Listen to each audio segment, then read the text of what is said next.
Following the funeral of my father, a prominent shareholder, tensions arose during the inheritance discussion when my brother-in-law abruptly interjected.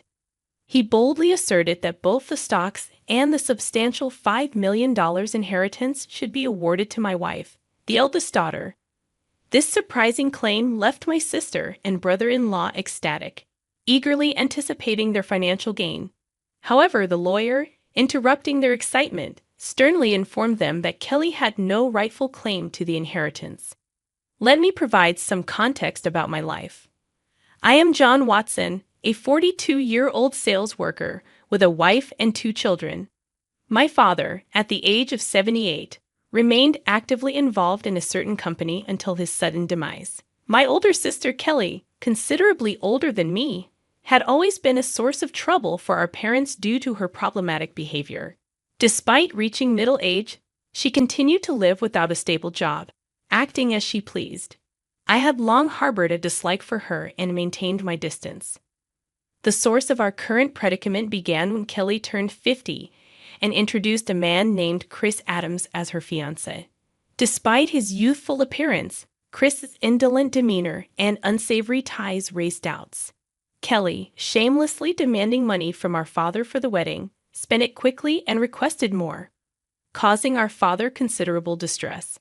Her justification: "It will all be mine in the future anyway, so what's the harm?" After just a year of marriage, our father collapsed while playing golf and passed away a few days later, leaving us in shock. Overwhelmed by grief, I took charge of funeral preparations, while Kelly showed no interest in helping. Exhausted after the funeral, my mother and I finally found a moment to rest. The following day, a lawyer arrived to discuss the inheritance, a matter for which my mother and I were already briefed. However, my sister and brother-in-law, oblivious to this information, barged into the conversation, making an audacious claim that the stocks and the $5 million inheritance belonged to my wife. The lawyer and I were left speechless by this unexpected declaration. My brother-in-law rejoiced, proclaiming his imminent wealth, but the lawyers swiftly crushed their hopes. Kelly, it turned out, had no biological relation to the late Mr. Watson.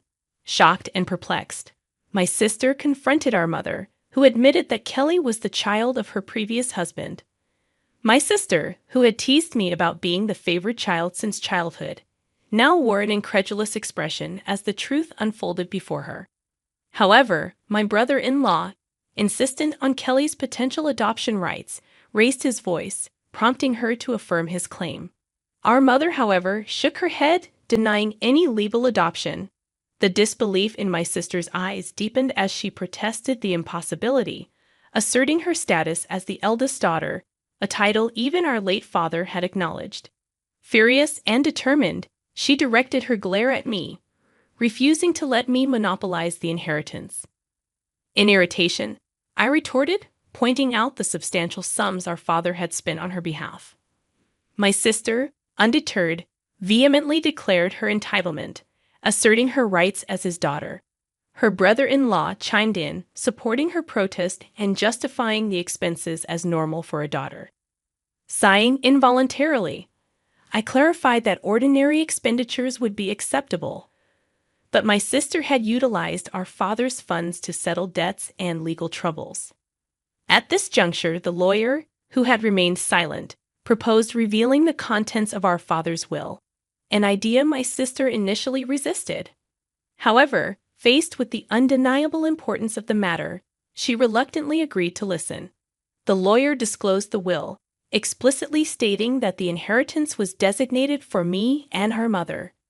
It also revealed our father's initial intention to adopt my sister, only to be discouraged by her ill treatment towards me and her escalating reckless spending as she aged. Realizing she had no claim to the inheritance, my sister was stunned, expressing frustration and disbelief. In contrast, my brother-in-law, revealing his true colors, accused my sister of deceiving him, demanding she not return until she acquired wealth. He stormed out of the room, leaving my sister with a red face, glaring at us. She turned her anger towards our mother, questioning why she hadn't arranged for her adoption, deeming it unfair that only I received the inheritance. In response, I explained that fairness required consideration for her actions and financial irresponsibility. In a fit of despair, my sister, disheveled and sobbing, declared the situation unfair and terrible, leaving me taken aback by her alarming appearance. The lawyer, seemingly unfazed by the emotional turmoil, appeared accustomed to such scenes.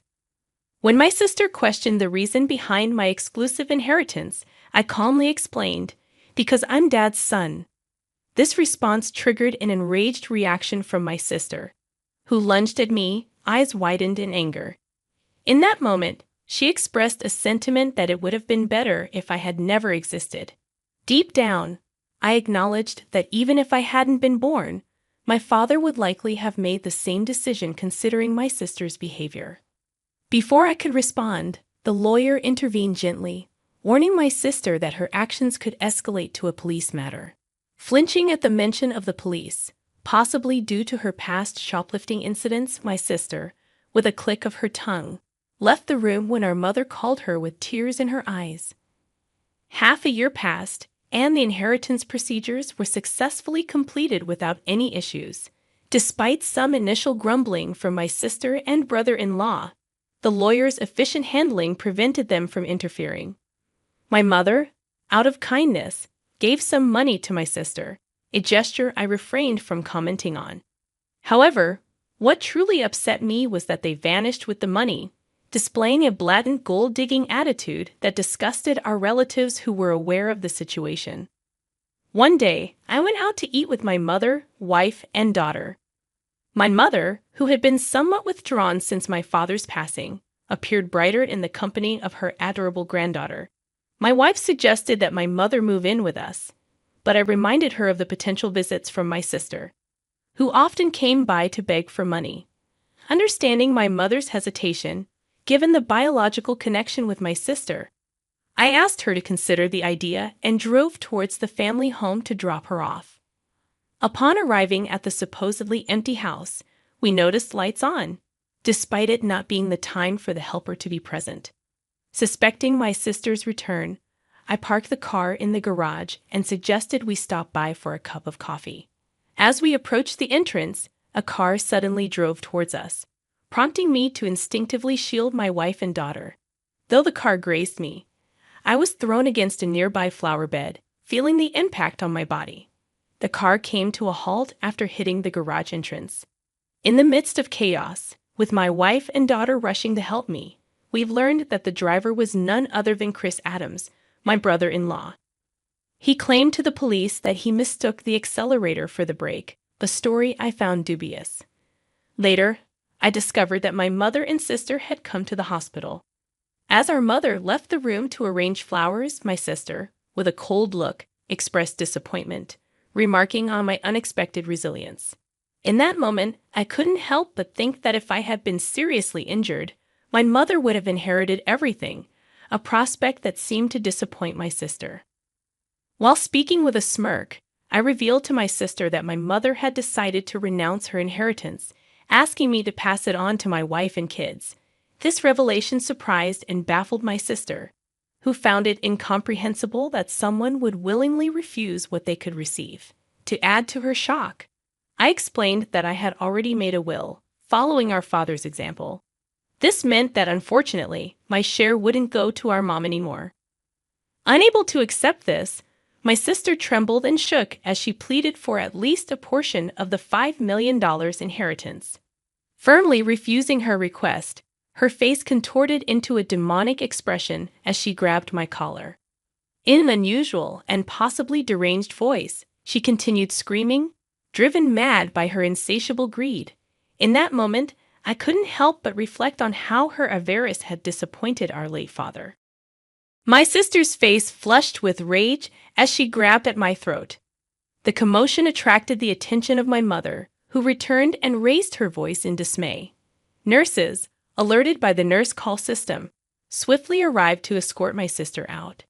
Despite my mother's inclination to defend her, it became evident that my sister had directed insults even at our mother. Watching this painful exchange, I couldn't help but wonder where I had gone wrong in raising her. Shortly after, my mother was diagnosed with an illness, And as her health deteriorated, my wife and I took on responsibilities like transportation and household chores at the family home. Surprisingly, my sister, who likely encountered my wife during her visits for money or heard about our assistance from our mother, expressed displeasure. One day, my sister unexpectedly called me, declaring that she and her husband would now take care of our mother, and we were not needed.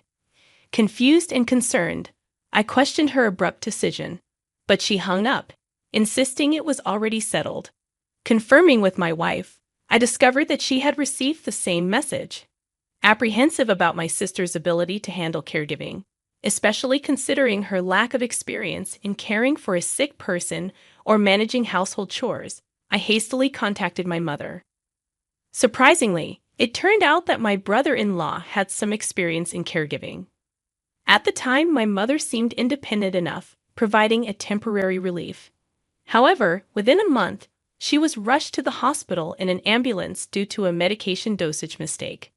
When our family arrived at the hospital, my mother appeared alarmingly frail. The doctor was puzzled, as she had never made such an error before. While my wife accompanied my mother, I went to the family home. Finding it in disarray, the fridge was empty, and the helper service had been unilaterally canceled. I felt ashamed for slightly trusting my sister and was infuriated to discover a significant amount of money withdrawn from my mother's bank account. Although the bank card and PIN were safe, fortunately, the account containing the inheritance was secure in a safe deposit box. However, almost all the money earmarked for living expenses had vanished. Taking necessary items for my mother's hospital stay along with her bank card, I returned to explain the situation. My mother seemed unaware of the bank card issue, but when I inquired about the medication mistake, she looked gloomy and revealed that it was prepared by my brother-in-law. Concerned about her well-being, I suggested that she live with us.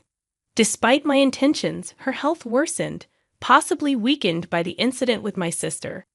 Ultimately, she never recovered and passed away, following my father's fate.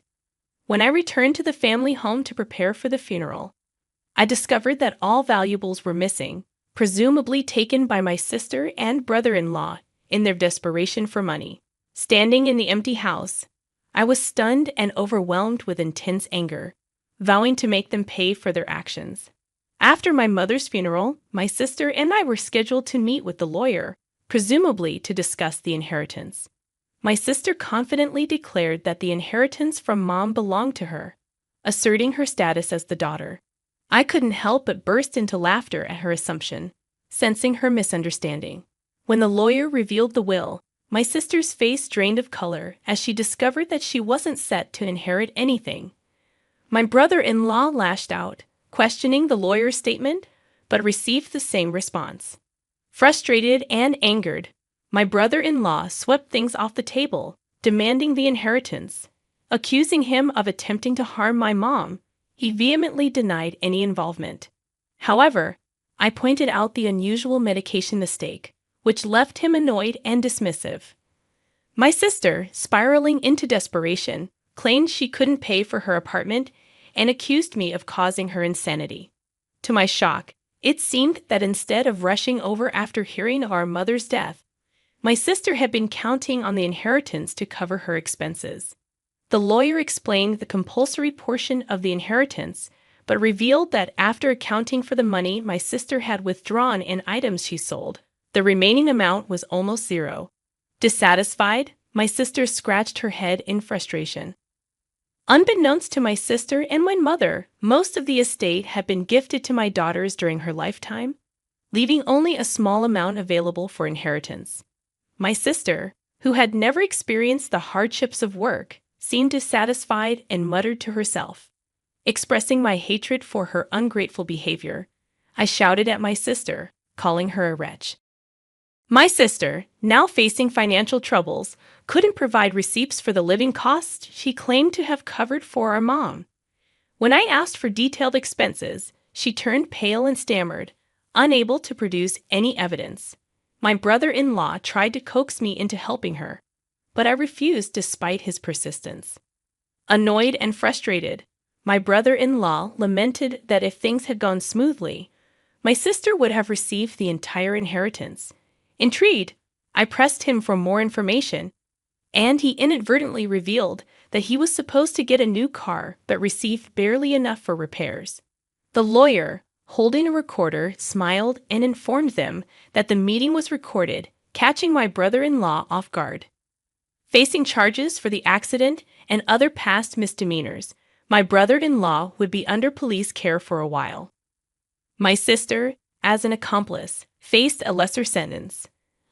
Unable to pay for her apartment, she resorted to begging for money from relatives, only to be turned down by everyone. Meanwhile, I continued to work hard without relying on inheritance, finding pleasure in the anticipation of stock dividends.